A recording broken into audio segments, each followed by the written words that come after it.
La protección social en las Fuerzas Armadas ha sido motivo de preocupación constante entre sus miembros, siendo considerados pioneros en el ejercicio de labores humanitarias. El deber de asistencia a las familias de los militares fallecidos o heridos en acto de servicio se ha transmitido a lo largo del tiempo, mediante la creación de medidas de apoyo como expresión del compañerismo castrense, adaptado siempre a las circunstancias y al marco legislativo de cada época, con el fin de lograr mejorar la situación de los más desfavorecidos. En la Edad Media, las 7 partidas de Alfonso X dictan medidas para indemnizar a las familias de los militares fallecidos, medidas que fueron sucediéndose y evolucionando en los siglos siguientes. Para los huérfanos, la vía natural de supervivencia la encontraban en las filas del ejército, honrando la memoria de sus padres. Para las huérfanas la situación era más difícil y ante el peligro de caer en los vicios y peligros de la calle, acogerlas en conventos fue durante un tiempo la mejor solución. Así, sucesivamente desde el siglo XVI surgen iniciativas como el Real Colegio de Nuestra Señora del Loreto para huérfanas de quienes hubiesen servido fielmente al rey en sus ejércitos, o el Real Colegio del Refugio en Valencia y Zaragoza en el siglo XVIII. Apenas una década después, en 1728, el general de ingenieros Marqués de Verdún crea la primera asociación benéfica de la historia, surgida en el seno del ejército con la finalidad de proteger a sus familias. A ella podían acogerse los miembros del cuerpo de ingenieros, con el único requisito del pago de una suscripción mientras estuvieran en activo.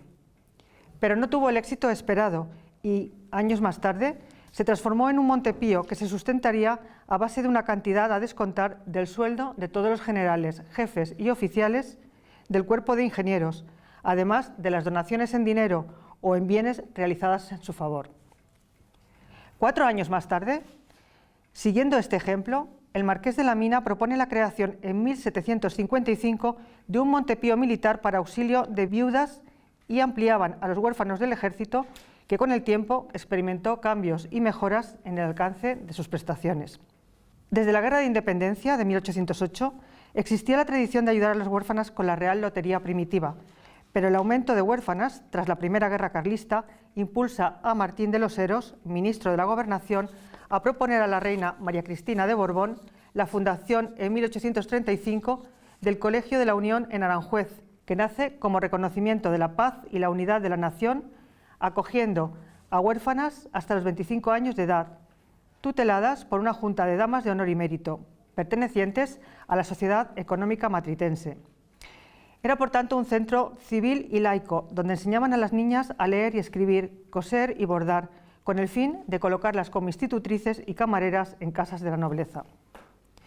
El sucesivo advenimiento de nuevos conflictos, la Segunda y Tercera Guerra Carlista, las guerras de ultramar, Cuba y Filipinas, y la Guerra de África, causan un gran número de bajas en el ejército y el aumento de huérfanos. El Colegio de la Unión,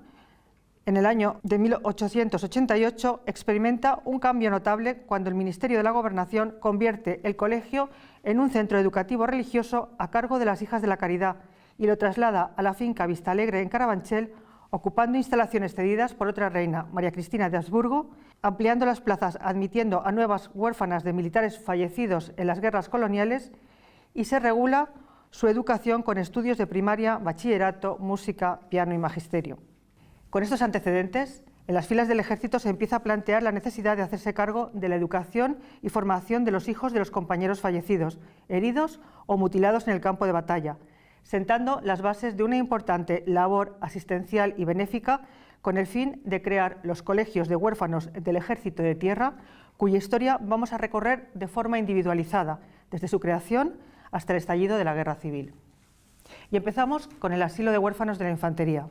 El general don Fernando Fernández de Córdoba, ministro de la Guerra, intentaba sin éxito la creación de un establecimiento de acogida para los vástagos de militares fallecidos, procedentes de todas las clases del ejército. Al no conseguirlo, circunscribió su proyecto al arma de infantería, fundando una asociación a la que podían pertenecer con carácter voluntario jefes, oficiales, suboficiales y tropa, como estipulaba la circular número 211 de la Dirección General de Infantería de 9 de junio de 1871. El 2 de septiembre se aprobó el proyecto de creación en Toledo de un asilo de huérfanos de la Infantería, que se instalaría en el Palacio de Santa Cruz, cedido por el Ayuntamiento de Toledo, con personal militar en situación de reemplazo o reserva, y para la atención a las niñas de corta edad, un grupo de viudas de militares sin pensión económica y con hijos en el asilo se haría cargo de ellas. La asociación comenzó a funcionar el 1 de octubre de 1871, con la entrada de los primeros huérfanos, el ingreso de las primeras cuotas de los miembros del Arma para contribuir a su sostenimiento y la redacción de un reglamento provisional que regulaba la estancia de los huérfanos entre los 4 y los 19 años, el régimen de vida en el asilo, el tipo de enseñanza y la creación de un cuadro de premios, faltas y castigos como medida de orden y convivencia, la dieta alimenticia, la uniformidad del vestuario y el ajuar que cada huérfano recibiría al ingresar en el asilo. Pilares básicos de su formación fueron la asunción de los valores castrenses y la preparación para el ingreso en la Academia General Militar, a cargo de tenientes y capitanes dirigidos por un coronel. Para quienes no sentían la vocación militar, el colegio les ofrecía otras posibilidades. Durante los 8 primeros años de vida del colegio, de los 949 varones, 96 ingresaron en la academia, 44 estudiaron bachiller y 41 magisterio. 8 años después de su inicio, el asilo se transforma en Colegio de Huérfanos de la Infantería y se aprueba un nuevo reglamento aumentando las cuotas y fijando las edades de permanencia entre los 9 y los 15 años. Para dar formación a los mayores, se crea una escuela de cabos y sargentos y talleres de formación profesional. A partir de 1878, la Congregación de la Sagrada Familia se hace cargo de la educación e instrucción de las huérfanas entre los 7 y 20 años, que se completaba con unos talleres dirigidos por esposas de militares, donde se cosía y planchaba toda la ropa de uso del colegio y de los niños. El Palacio de Santa Cruz comenzaba a mostrar síntomas de vejez y ante la imposibilidad de reforma, la reina María Cristina, especialmente afectada por la situación que atravesaban los huérfanos de la infantería, cedió las cocheras de la reina madre Isabel de Farnesio en Aranjuez, propiedad de patrimonio real, a la Dirección General de Infantería para establecimiento definitivo de su colegio de huérfanos. Y el 29 de enero de 1887 se inaugura el Colegio María Cristina para huérfanos de la infantería en Aranjuez, con la atención personal de su real madrina y protectora, que hace espléndidos regalos y donativos a los que cariñosamente llama mis huérfanos, motivo por el que empezarían a ser conocidos como cristinos y cristinas. Pero Aranjuez tampoco era un sitio ideal. Al año de la apertura, las previsiones de espacio quedan pequeñas, los recursos económicos insuficientes.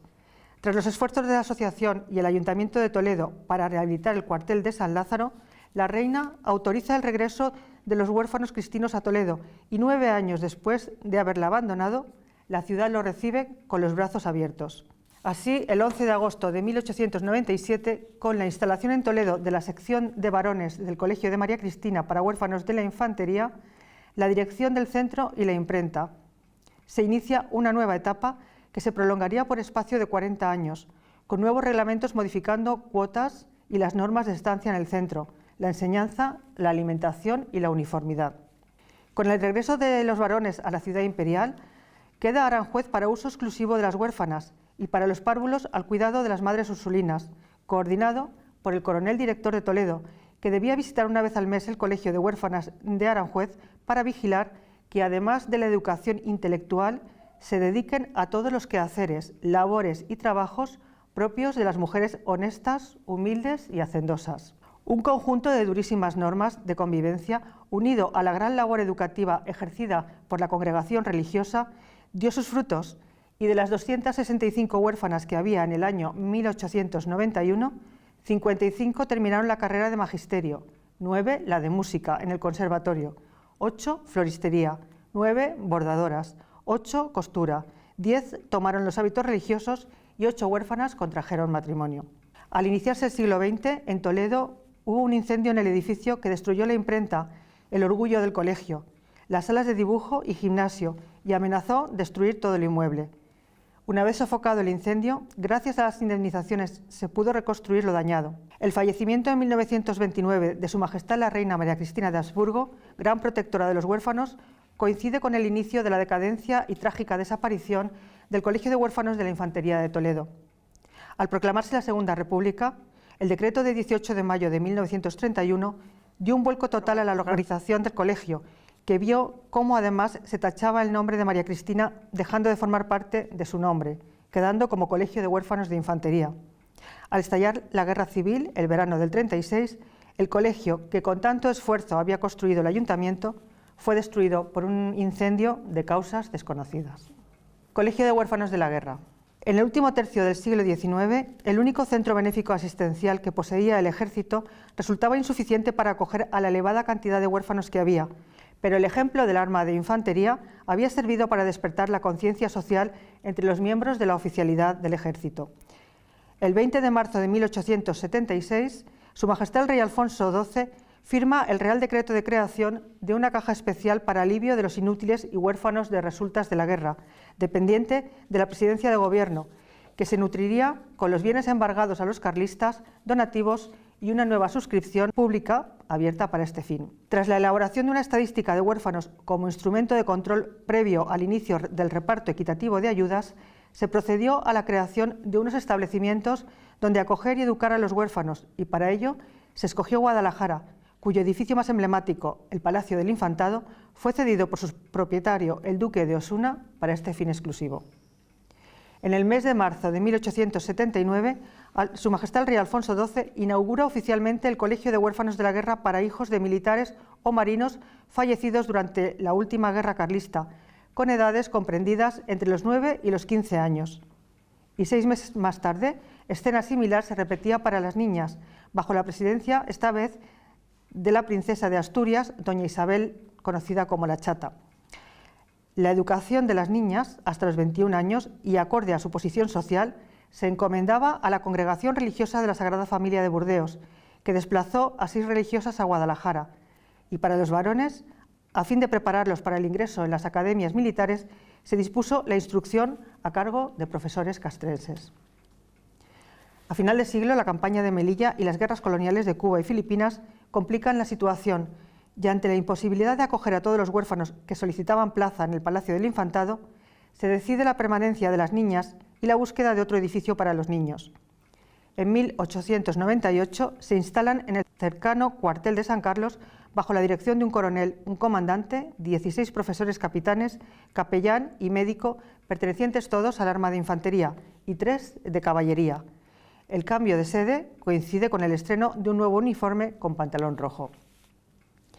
Para quienes no pudieran seguir la carrera castrense, se buscaron otras salidas, como la Escuela de Magisterio, la de Artes y Oficios, y se creó además una imprenta, un taller de ebanistería y una central eléctrica.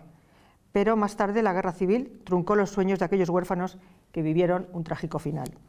Colegio de Huérfanos de Caballería. El arma de caballería, a semejanza de la infantería, aspiraba a lograr medidas de previsión y caridad para sus huérfanos. Fue el inspector general del arma, don Luis Prendergast, marqués de la Victoria de las Tunas, quien en 1891 promovió la fundación de la Asociación y Colegio de Huérfanos de Caballería. Un año más tarde, en 1892, se aprobaba el reglamento del Colegio de Huérfanos de Caballería para acoger a 100 huérfanos de ambos sexos, entre los 7 y los 20 años. Los niños fueron instalados en el antiguo convento de las Dominicas francesas, en la calle Chancillería número 8, y uniformados portando en el cuello el distintivo de su pertenencia al arma. Las niñas, entre los 7 y 20 años, fueron acogidas en el convento que había pertenecido a las caballeras comendadoras de la Orden de Santiago, bajo la supervisión de una junta de damas presidida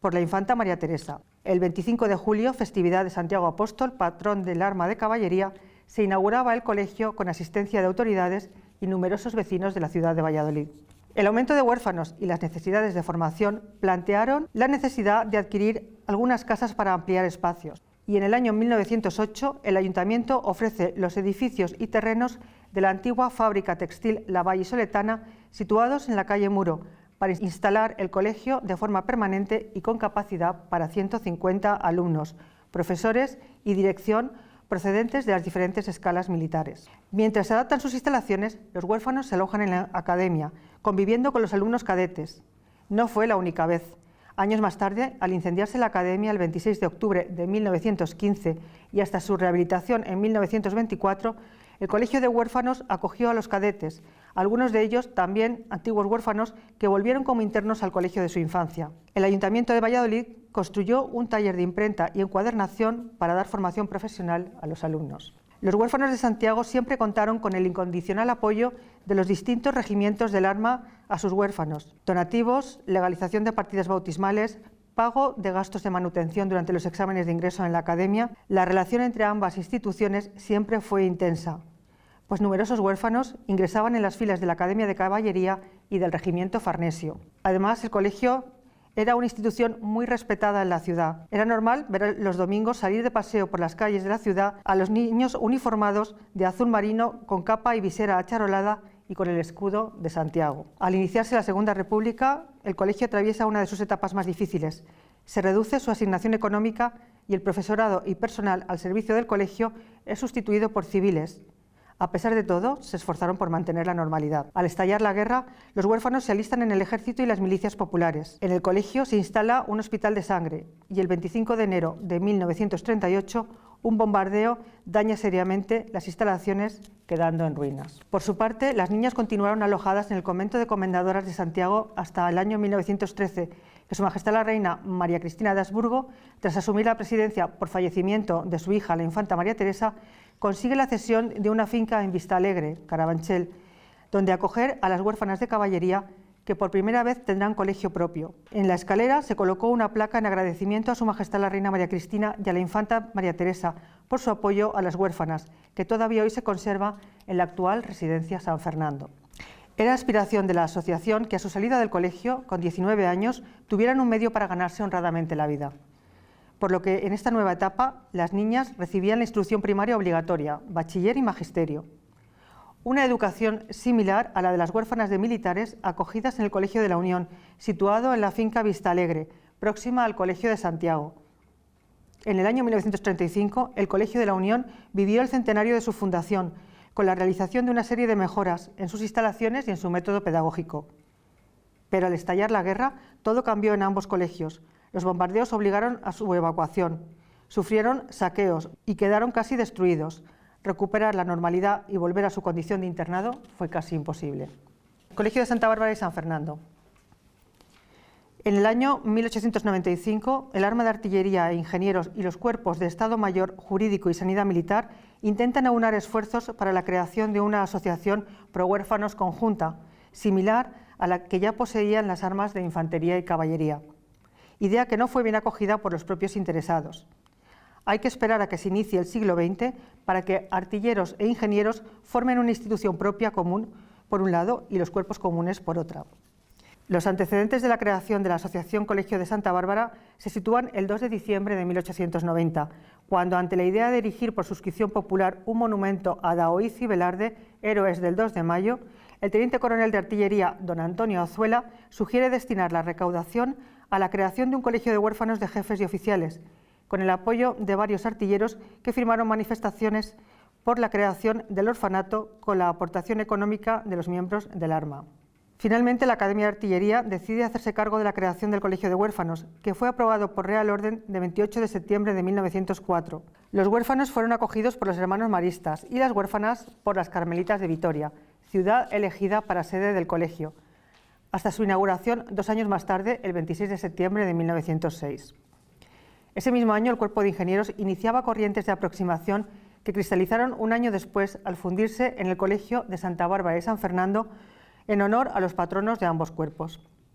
El consiguiente aumento de huérfanos obliga a plantear su traslado de Vitoria a Madrid, buscando darles una mejor educación y atención, que será posible a partir de 1910 con el traslado de las huérfanas al Colegio de las Madres Escolapias de Carabanchel y a los huérfanos a un edificio con locales suficientes para impartir todas las asignaturas del bachillerato, preparatoria para ingreso en las academias militares, correos y telégrafos y aduanas, en la finca La Frontera, en Carabanchel Alto, que había sido propiedad de doña Faustina Peñalver, marquesa viuda de Amboaje. Durante la Guerra Civil, el colegio fue ocupado alternativamente por los dos bandos. Colegio de Huérfanas de Estado Mayor y Sanidad Militar. La aspiración de los cuerpos de Estado Mayor y Sanidad de crear un colegio de huérfanos para proporcionar enseñanza se materializó en la propuesta elevada al Ministerio de la Gobernación en el año 1910 por don José de la Calle y Sánchez. El 24 de agosto de 1911 se llevó a efecto la creación de la Asociación de Huérfanos de Estado Mayor y Sanidad Militar para acoger y educar a sus protegidos en un colegio en Madrid o alrededores, bajo el patronazgo de la Inmaculada Concepción, como la mayoría de las asociaciones de huérfanos existentes, con un reglamento en el que se fijaban los recursos económicos y las cuotas para poder sufragar el mantenimiento de sus huérfanos e hijos de asociados. Gracias a los donativos recibidos, los primeros huérfanos acogidos, varones con edades comprendidas entre los 8 y los 10 años, fueron convocados el 30 de septiembre para ser equipados con un uniforme de paño azul tina, con el emblema del colegio, y una gorra y un traje de diario para interior del colegio. Los restantes huérfanos serían mantenidos en sus casas con una pensión, quedando pendiente admitir a las niñas en el colegio en cuanto la asociación pudiese. La inauguración oficial tuvo lugar el 1 de octubre en Villa Teresa, en la calle Bravo Murillo 207 de Madrid, pero el inmueble pronto se quedó pequeño y hubo que alquilar sucesivamente otros edificios hasta que en 1917 se inicia una nueva campaña de recogida de donativos y cuotas extraordinarias para adquirir local propio. Posteriormente solicitaron el ingreso el Cuerpo Jurídico Militar y el Cuerpo de Sanidad Veterinaria, con los mismos derechos y obligaciones que los demás miembros. En 1923, la asociación adquiere Villa Guadalupe, situada en la madrileña calle de López de Hoyos 317, para destinarlo a colegio de huérfanos varones con el nombre de Colegio de la Inmaculada Concepción, tutelados por una plantilla de personal dirigida por un coronel y la coordinación de 4 hijas de la caridad. 50 alumnos empezaron a estudiar primaria y bachiller, con derecho a permanecer en el centro hasta su ingreso en la Academia Militar o en la universidad, con el límite de edad de los 23 años. De sus filas salieron oficiales de infantería, caballería, artillería, intendencia, sanidad y 8 universitarios. A partir de 1923, a la sección de niños se une la sección para niñas y, como sucedía con la de infantería y artillería, bajo la tutela de las hijas de la caridad, hasta que se decide acoger a las huérfanas en el Colegio de las Escolapias de Alcalá de Henares. El tiempo máximo de estancia en el colegio era de 8 años y eran uniformadas con un severo vestido negro de diario y otro de paseo. La llegada de la Segunda República supuso un recorte duro en personal y en asignación económica. Cuando se produce la sublevación militar el 18 de julio de 1936, los huérfanos se dispersan. El colegio es ocupado por el Frente Popular, convertido en cuartel, quedando prácticamente destruido al final del conflicto. A la vista de esta larga historia que les acabo de narrar, el Consejo Rector, como órgano colegiado superior del Patronato de Huérfanos del Ejército de Tierra, en reunión ordinaria de 20 de mayo de 2015, acordó por unanimidad, tras la consulta y asesoramiento del Instituto de Historia y Cultura Militar, designar el 1 de octubre de 1871 fecha de inicio del primer colegio de huérfanos en el seno del Ejército, el Colegio de Huérfanos de la Infantería en Toledo, como fecha de fundación del actual Patronato de Huérfanos del Ejército de Tierra, que este año cumple su 150 aniversario al servicio de los huérfanos.